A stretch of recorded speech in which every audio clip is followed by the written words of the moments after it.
If your rubber tree is suddenly dropping its lower leaves or losing its vibrant, moody color, it's likely reacting to a change in its environment.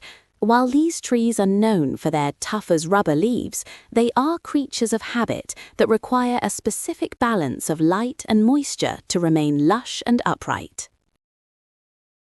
The rubber tree, or Ficus elastica, is a powerhouse of the indoor world. Loved for its thick, leathery leaves and architectural form, it provides a bold, sophisticated look that fits perfectly in modern homes and minimalist spaces. As its name suggests, the scientific name is Ficus elastica. It is a prominent member of the Moraceae family, making it a sibling to the fiddle leaf fig and the common edible fig, though it is significantly more resilient than its relatives. You can identify a rubber tree by its large, oblong leaves that have a natural, glossy sheen. Depending on the variety, these leaves can range from a deep, near-black burgundy to a vibrant green, or even a variegated mix of cream, pink, and emerald. The rubber tree is a broadleaf evergreen tree. In an indoor setting, it is usually grown as a single-stemmed pillar or a multi-stemmed bush, capable of growing quite rapidly when provided with the right nutrients. This tree is native to the tropical regions of Southeast Asia, specifically parts of India, Malaysia, and Java. In the wild, it is a forest giant, growing massive aerial roots that help support its heavy canopy in the humid jungle. To keep those leaves dark and shiny, bright, indirect light is a must. If the light is too low, the plant will become leggy and lose its bottom leaves. A spot near a window with a sheer curtain is ideal. Avoid harsh, direct afternoon sun, which can cause the leaves to lose their deep pigmentation. Watering the rubber tree is a balancing act. They enjoy being kept moist during the growing season, but they hate wet feet. A good rule of thumb is to water when the top 2 inches of soil have dried out.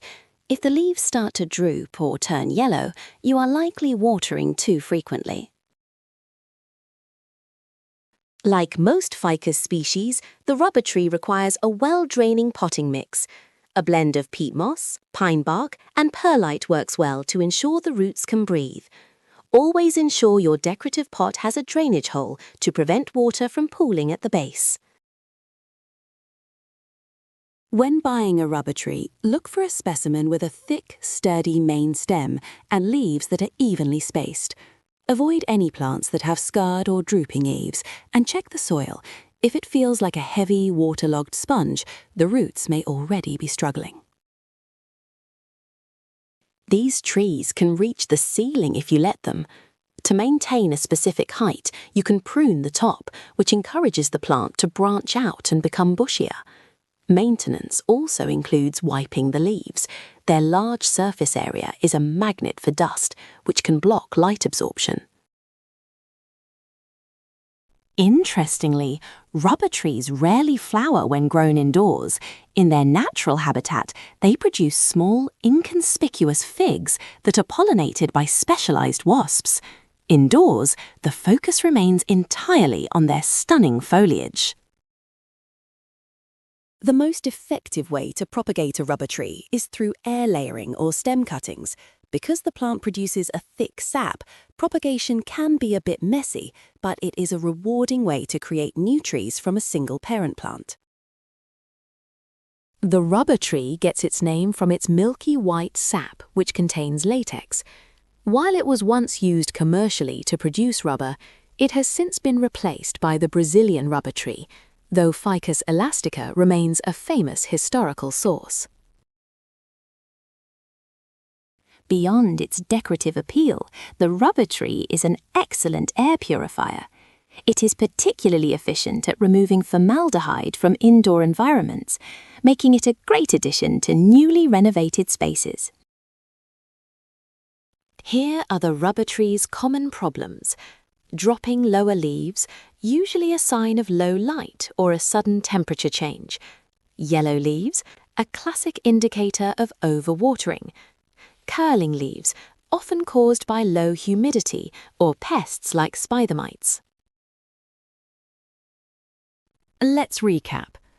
Ficus elastica thrives in bright, indirect light. Water only when the top 2 inches of soil are dry. Wipe leaves regularly to keep them dust-free and shiny. Protect it from cold drafts and sudden moves. The milky sap of the rubber tree is an irritant to the skin and toxic if ingested. It can be especially dangerous for pets and people with latex allergies. Always wash your hands after pruning and keep the plant away from pets. The rubber tree is often compared to the Ficus lyrata or the Ficus benjamina. While they share the same genus, the rubber tree is generally the best choice for those who want a tree look without the diva behavior of other figs. The rubber tree is a bold, beautiful, and resilient companion. By understanding its need for stability and light, you can enjoy a stunning tropical centerpiece that grows alongside you for years to come.